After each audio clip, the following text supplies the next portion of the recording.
Guys, the day has finally come. Today, we're gonna break down a song by Taylor Swift. It's Fortnight, and it's gonna sound like this.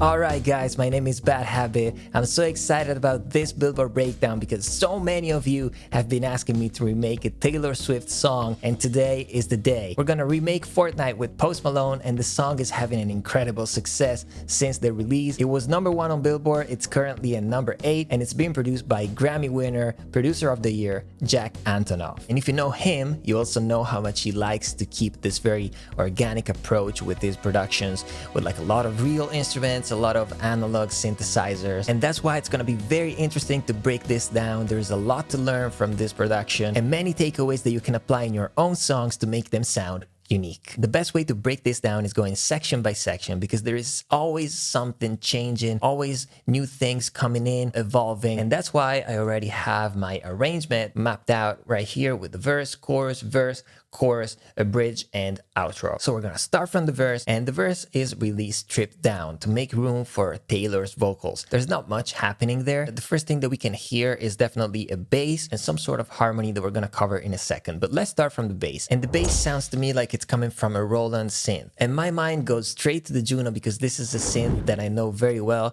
I've got the real one behind me, but it could also be something else. You know, it's a very generic sound which we can find. For example, in this plugin, all of these 1982 patches are the original patches inside the Juno, the same ones that I have in mine. So we can start from this bass. Let's see.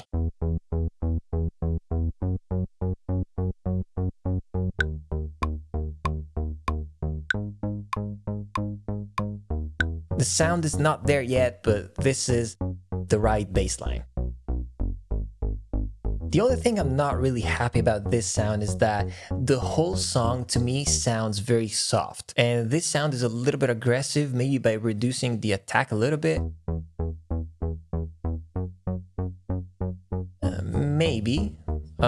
Another idea I had is trying this different synth, which is another synth from Roland, very, very similar to the Juno. Also, like the patches in this one are very similar to the Juno. And sometimes I use this when the Juno feels a little bit too aggressive to me. I don't know if it's just, you know, placebo and it's just something in my mind or if it's actually true, but sometimes this can sound a little bit more gentle to me. So like, even if we just shape this sound a little bit. This is not bad. I just like the sound of this a little bit better. This has like harder transients. I think I'm gonna keep this one for now. Yeah, okay, starting from a sound that's this soft, now I wanna add a little bit of saturation. I'm gonna go for this one. You can enable this.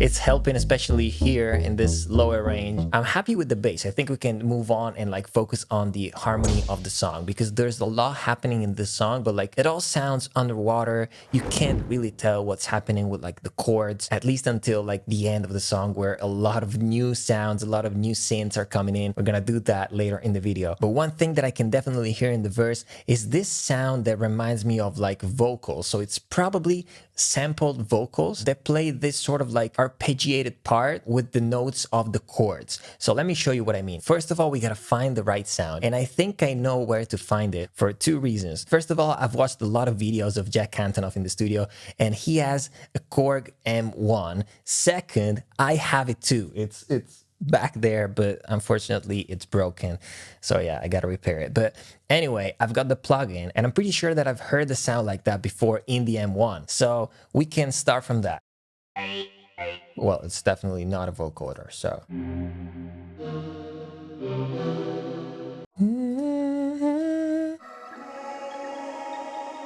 you know, it's something like this, but this is not the right sound.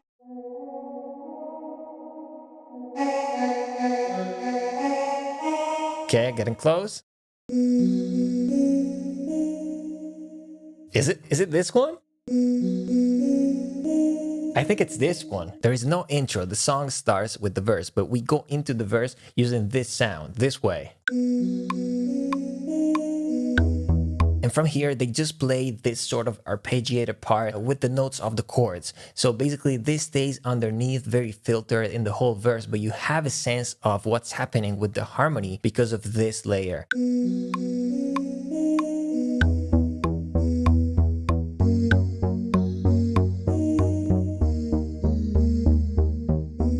Yeah, so vibey. And as you can see, I wasn't too worried about quantizing this perfectly because I wanted to leave this live feeling. And also the velocities are playing an important role. Some ghost notes here and there. You know, this feels human. And in this song, it's all about that. You're gonna see that later too when we go like towards the chorus and the outro. It's all about, you know, that live feeling, that live performance. And about live performance, one of the things they do in this song is a lot of automations. This sound, we hear it pretty bright in the beginning, but as we go into the verse to leave space for Taylor's vocals, they filter it down. Yeah. So you have it, but it's in the background. And when we come back to this, the filter opens just for a second because she's not singing there, and then we close it again. And a similar automation happens on the bass towards the end right here. We have the cutoff opening a little bit so we can do that easily. I mean, easily, we gotta find the cutoff in here. Maybe it's not that easy. And I also have the feeling there might be a very, very subtle pad, like super quiet in the mix, playing the actual chords of the song. And to this super dark pad, I just added a little bit of decapitator because I wanted to enhance that analog feeling that we're looking for. In the second half of the verse, we have some drums coming in. And these drums come from an analog drum machine from the 80s. Again, from Roland. It's not the 808, it's not the 909, it's the 707. And we have so many options to do this. I have the actual plugin from Roland. I have a lot of like individual samples in all of my folders. I also have Machine, which I have right here. So this time I'm gonna go for this one because the sounds are very, very simple. We just have a very basic 707 kick and a 707 snare. That's it. On the snare, we have to work a little bit because I think they tuned the snare a little bit lower. They pitched it down a little bit. And also it has a huge reverb. So maybe we can bring it like 2 semitones down, something like that, to make, you know, the body a little bit bigger. And one thing that we could do is actually add the reverb directly inside Machine. It's very convenient. Sometimes I do it, but most of the times I like to just have the reverb as a plugin. Anyway, we can try. It's pretty cool though.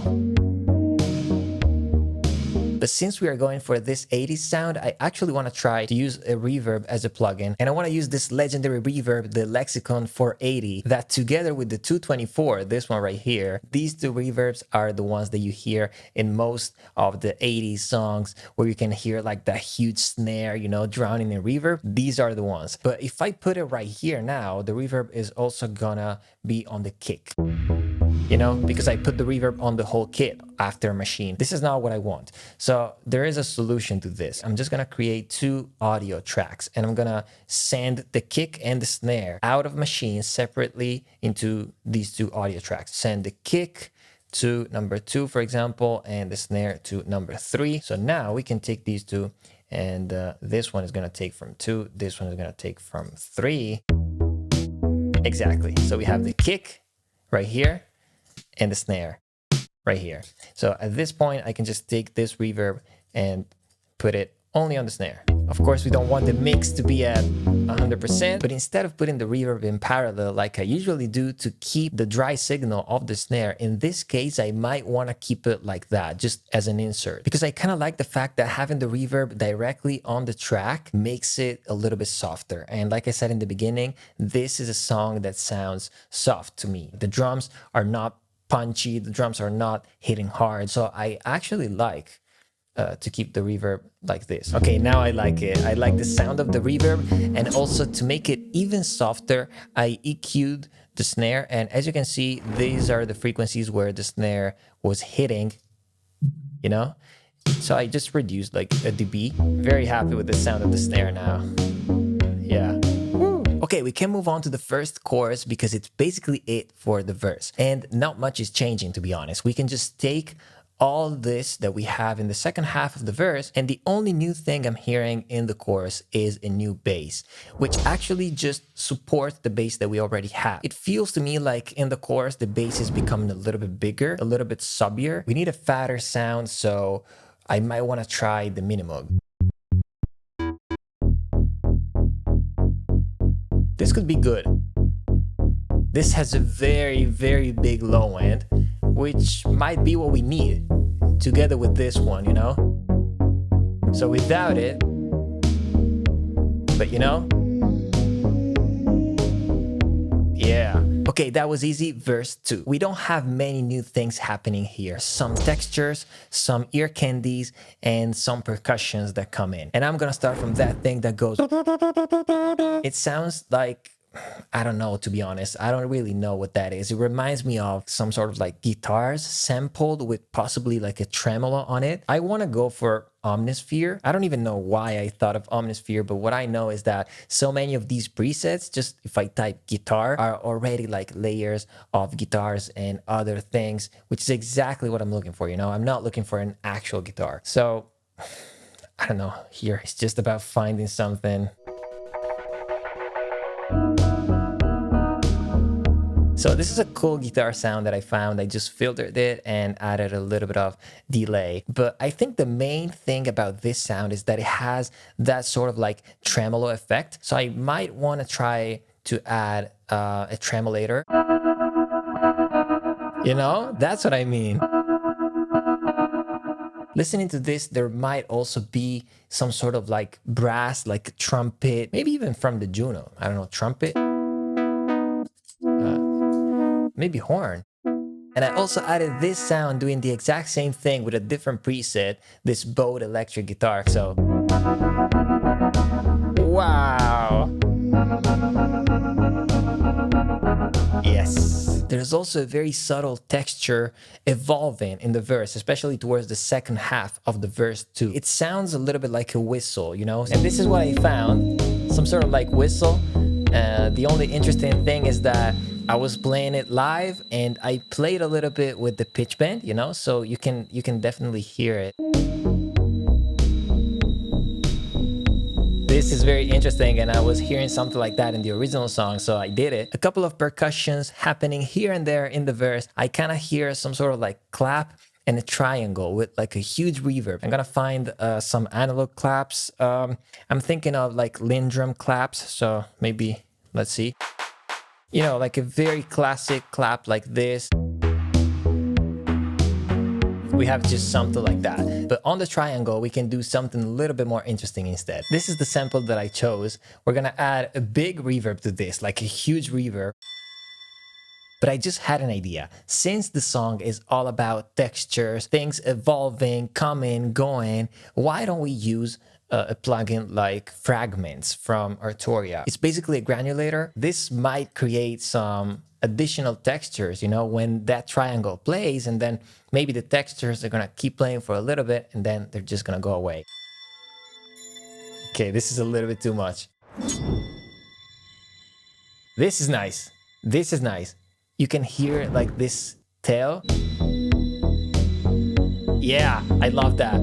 It moves from right to left speaker, you know? It makes a lot of sense with the approach Jack Antonoff used for this production. And now the other texture coming in, super interesting. Yeah. And after verse 2, we go into chorus number 2, which is followed then by some sort of like bridge. Chorus number 2 and the bridge are actually very, very similar. Just some things are coming and some things are going. But the bulk of it is pretty much the same. But in the second chorus, new drums are coming in. And these are acoustic drums. So like a real kit that we can try to find in addictive drums. We need a very, very simple pattern. Kick, snare, and possibly a little hat. Okay, this is pretty cool. This is a very simple pattern. Like the sound is definitely not the right one, but the pattern is good. I'm gonna move this up, this up, this up. So this way, every time the kick and the snare are playing, the hi-hat is gonna be a little bit more open. So you have that.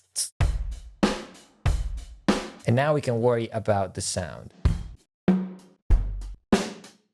Okay, let's try to find, first of all, a kit that sounds close. I think I'm gonna go for something like vintage dry. This is cool because the snare is blending in perfectly with the 707. Yeah. Woo. And this is helping. It's bringing the energy up for the second chorus going towards the end of the song, which becomes even more epic. But since this drum kit is pretty dry and I want to leave it this way, I actually had an idea. I might resample the whole kit and then try to like distort that one and keep it at a very low volume. So let me show you what I mean. I can just create a new track and as an input, I can just take Addictive Drums. So now I can just record this in audio. And now that I have it, I can just distort it real bad with some very cool plugins. There's one plugin from UAD, which is called Raw. I think I like this preset. Yeah, so dry, raw. Woo. And one more thing we can do on this layer to make sure it's not in the way of the main drums is compress it like real hard. So we're basically creating some parallel compression and some parallel distortion. This is cool. Like not as much low end. And of course, this has to be very quiet in the mix. But when you play it together with the other drums, if I just mute it, you notice it immediately. So it's a nice addition to have in the back. And these drums, they stay till the end of the second chorus, but in the beginning of the bridge, they just go away and we go back to, you know, the 707 kit. But then in the second half of the bridge leading to the outro, the kit is coming back. So between the second chorus and the bridge, a few more things are happening. We have a couple more layers of pads that probably come from the Juno again. And one of these is a very plucky sound that we can recreate pretty easily. Probably the filter opens a little bit towards the end. Again, we have all of these automations on the cutoff, you know, making it brighter for a second and then it goes dark again.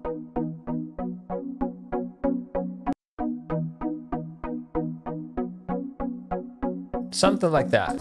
And then every now and then we can do some automations to the filter, you know? Yeah. In the chorus, we have more ear candies. And there's one that's very noticeable coming from the Juno. But this time I want to use a different plugin for the Juno. I'm going to use the Tal. I think I'm going to just do it myself because this is a very easy patch. So we start from something like that. Of course, like the chorus has to be enabled. Who's even using the Juno with no chorus? I mean, what? So enable the envelopes. The attack has to be long. Okay. Okay, so this is what it's doing, but we gotta do some automations here because this is all part of them playing in the studio, just jamming around. Like the whole production of this song is based around the concept of just, you know, live playing. It's like they were just hanging around and they just started jamming on the instruments and the song came out. And maybe that's what happened. I mean, we don't know, but it's possible. So we gotta do it by automating some things that they probably played live with the knobs. No attack till this note right here. So this final note, it has attack at 0.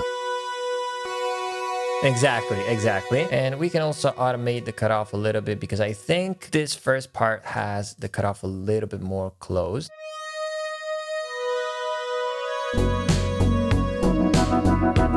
I also want to hear the delay more. Perfect. Remember when we added fragments before to like create more textures? I think we can do the same thing for this layer right here. This is very cool. Oh, listen to this. I love it. But what about the preset that I used before, Past Lives? It was this one.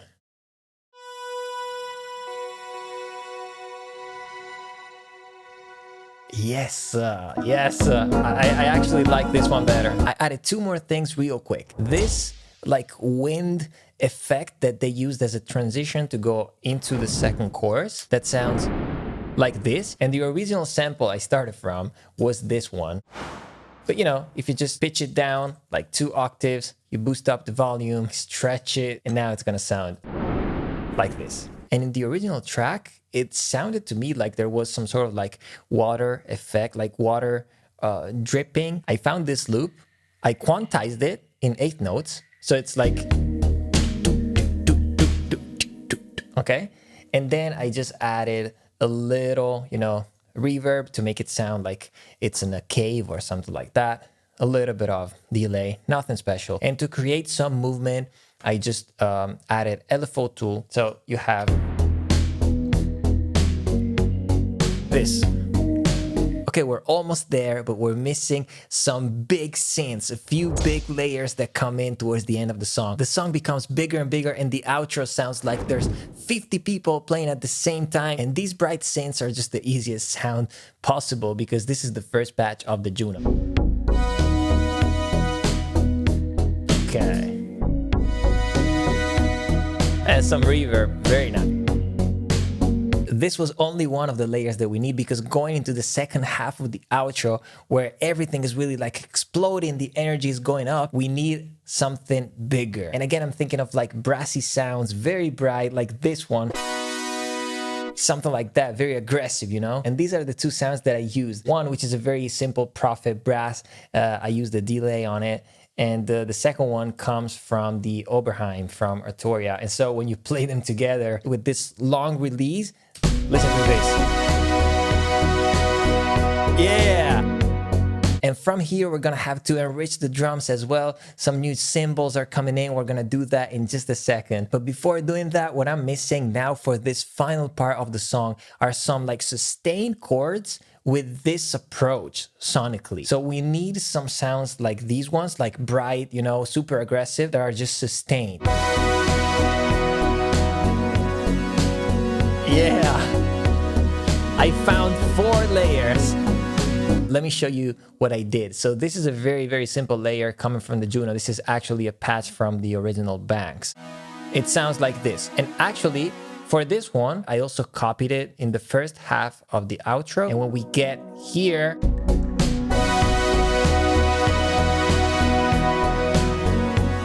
something similar is happening with this one down here. I automated the filter cutoff. On this one, I just wanted a little bit of distortion. And again, one of these from Repro. Oh my God, I love these synths. These are so cool. Okay, only 2 more things are missing. The real drums are becoming busier here. We have more cymbals.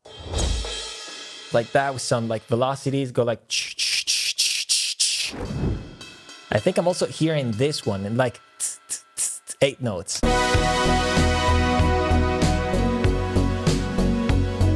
Then we have a crash here. Okay. And to really make sure the outro was taken off, I added a few more layers. One, which is just, you know, another like cymbal. Same thing. I wanted it to really explode. And so I went for a gong. You know, this is, I don't know if it's in the original song, but it sounded good to me. You know, when you get to this part. And the little shaker.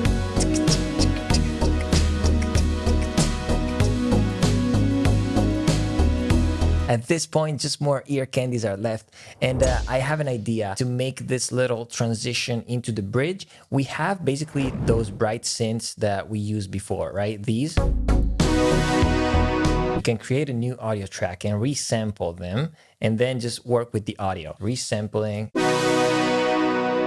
I can just do something like this. We don't have a tag. Yeah. And in the bridge, there's one more little thing that I think I can do again by resampling these bright strings. So again, same thing. Something like that. And I think I'm gonna reverse it and then move it.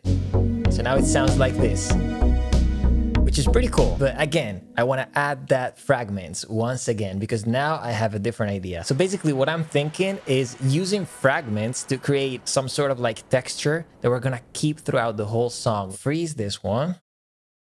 So now when we blend them, it's gonna sound nice, but we can also use these waves, you know, for the rest of the song, especially like here in the outro. It's gonna be nice to have, but maybe we can introduce this starting from chorus 2.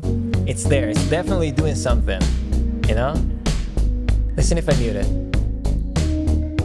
I'm gonna reorganize the session, apply a touch of mastering, just a little bit of compression to the drums, and then we're done. Okay, just a touch of compression on the master, a little bit of limiting, just to make sure we're not clipping. So this final section is so cool. I just wanna add a little bit of compression to the drums, and we're good to go. We're good to go. And this time I wanna use the Fairchild, but you know, breathe it lightly. Let's see if we can find something. Okay, I like this, just really, really subtle. But you know, I wanted to compress a little bit those kicks and those snares together, especially because they're coming from the 707 and from the real kit. So this way we have a little bit more glue. And you know, I think I'm not gonna do anything else. It sounds pretty good. Wow. So nice. And here we have it, guys. This is Fortnight by Taylor Swift and Post Malone. I hope you guys enjoyed it because it was so much fun for me. And for this breakdown, we had a slightly different approach. We needed to keep a lot of this real feeling, a lot of things coming and going, a lot of playing live, a lot of imperfections in a way. And that's the cool thing about this production. It's what it sets it apart. So as always, if you have any questions or if you have any song requests, leave it in the comments because yes, I'm reading them. If you want to see more Billboard breakdowns, make sure to check this playlist right here, and you can find more remakes on my own channel. Now, don't forget to like the video, subscribe to the channel, and I'll see you in the next Billboard breakdown.